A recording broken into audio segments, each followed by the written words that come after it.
પીજીવીસીએલના MD સાહેબ કેતન જોશી સાહેબના profile picture રાખેલો અને એમના નામ લખેલું એક વોટ્સઅપ નંબરથી મેસેજ આવેલો. આ અકાઉન્ટ નંબર ઉપર પીજીવીસીએલના ખાતામાંથી 45 લાખ રૂપિયા જેવાનું પેમેન્ટ કરી નાખ્યું. કેતન જોશી સાહેબના જેન્યુઇન નંબર માનીને, એમનો જેન્યુઇન મેસેજ માનીને પીજીવીસીએલના બેંક ખાતામાંથી જે બેંક અકાઉન્ટની ડિટેલ પ્રોવાઈડ કરવામાં આવેલ હતી એ ખાતામાં 45 લાખ રૂપિયાનું ટ્રાન્ઝેક્શન કરી નાખ્યું. ગઈકાલે બપોરના 1:30 વાગ્યાની આસપાસ અમારા જીએમ ફાઇનાન્સ ઇન્તુભાઈ મલકાન ઉપર એક અજાણ્યા નંબર ઉપરથી વોટ્સઅપ મેસેજ આવ્યો અને એમાં એમને મારી ઓળખાણ આપી કે આ કેપી જોશીનો નંબર છે, આ મારો પર્સનલ નંબર છે, તમે કોઈને શેર નહીં કરતા. અને ત્યાર પછી એમને એક એકાઉન્ટ ડિટેલ આપી કે જે સિલીગુડી બ્રાન્ચ ઇન્ડુસ બેંકની હતી. એમાં એમને 45 રૂપિયા ટ્રાન્સફર કરવાની એમને સૂચના આપી. ત્યારે શ્રી મલકાને આ બાબતની મારી જોડે ખરાઈ કરવાની જરૂર હતી, કારણ કે આ પીજીવીસીએલના વેન્ડર પણ નહોતા અને આ પ્રકારની ભૂતકાળમાં પણ અમે કોઈ સૂચના નથી આપી અને આ પ્રકારની સૂચના આપવામાં પણ ના આવે. આમ છતાં પણ વધારે પડતા વિશ્વાસના કારણે એમને આ પેમેન્ટ પ્રોસેસ કરી લીધું અને એમના ખાતામાં જમા કરાવી દીધા. ત્યાર પછી બપોરના 3:30ની આસપાસ ફરી એમને કોલ આવ્યો અને એમાં 30 લાખ રૂપિયાની ફરીથી એને ટ્રાન્સફર કરવાની વાત કરી. આવા સમયે તેઓ મારી પાસે ખરાઈ કરવા આવતા મેં એમને જાણ કરી કે આવી કોઈ પણ પ્રકારનો મોબાઈલ નંબર હું વાપરતો નથી, આ મારો મોબાઈલ નંબર નથી, આ પ્રકારનો મેસેજ મેં કરેલ નથી. એટલે ત્વરિત એમને ખ્યાલ આવતા મેં એમને સૂચના આપી કે તમે સાયબર સેલમાં જાઓ અને ઇમિડિયેટલી આ પેમેન્ટ સ્ટોપ કરાવો અને પાછી એમાઉન્ટ મેળવવાની કાર્યવાહી કરો. આ અનુસંધાને કિંતુભાઈ મલકાને સાયબર સેલમાં એની એફઆઈઆર દાખલ કરી છે અને પોલીસ વિભાગ દ્વારા આની વિશેષ તપાસ હાથ ધરવામાં આવી છે.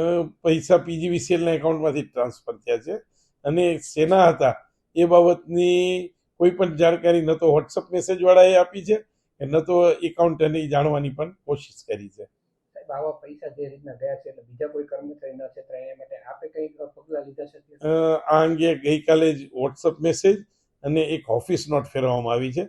એમાં બહુ કડક સૂચના આપવામાં આવી છે કે કંપનીના એકાઉન્ટના નિયમોને આધીન જ કોઈ પ્રોસેસ કરવી, એમને વગર કોઈ પણ એકાઉન્ટની પેમેન્ટની કોઈ પ્રક્રિયા હાથ ન ધરવી અને આવા ફેક મેસેજ કે કોઈ ફ્રોડ પ્રકારની તમને સૂચના આપવામાં આવે તો કોઈ પણ સમયે સીધો મારો સંપર્ક કરવો.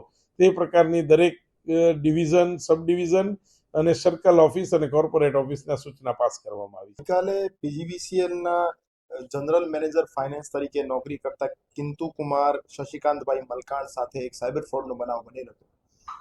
બનાવની હકીકત એવી હતી કે જે જનરલ મેનેજર ફાઇનાન્સ કિંતુ કુમાર મલકાણ છે એમને ગઈકાલે બપોરે એમના પીજીવીસીએલના એમડી સાહેબ કેતન જોશી સાહેબના પ્રોફાઇલ પિક્ચર રાખેલો અને એમના નામ લખેલું એક વોટ્સઅપ નંબરથી મેસેજ આવેલો. હલો મલકાણ, હું મીટિંગમાં છું અને તાત્કાલિક મને આ અકાઉન્ટ નંબર ઉપર પીજીવીસીએલના ખાતામાંથી 45 લાખ રૂપિયા જેવાનું પેમેન્ટ કરી નાખો. તો એમને કેતન જોશી સાહેબના જેન્યુઇન નંબર માનીને, એમનો જેન્યુઇન મેસેજ માનીને પીજીવીસીએલના બેંક ખાતામાંથી જે બેંક અકાઉન્ટની ડિટેલ પ્રોવાઈડ કરવામાં આવેલ હતી એ ખાતામાં 45 લાખ રૂપિયાનું ટ્રાન્ઝેક્શન કરી નાખ્યું. આ ટ્રાન્ઝેક્શન થયા પછી 30 લાખ રૂપિયાનો ટ્રાન્ઝેક્શન કરવા માટે ફરીથી મેસેજ આવેલો. તો ફરીથી મેસેજ આવ્યા પછી એમને શંકા ગઈ તો એમને પોતાના એમડી સાહેબ સાથે કન્ફર્મ કર્યો તો એમને ખ્યાલ આવ્યો કે એમની સાથે સાયબર ફ્રોડનો બનાવ બનેલ છે.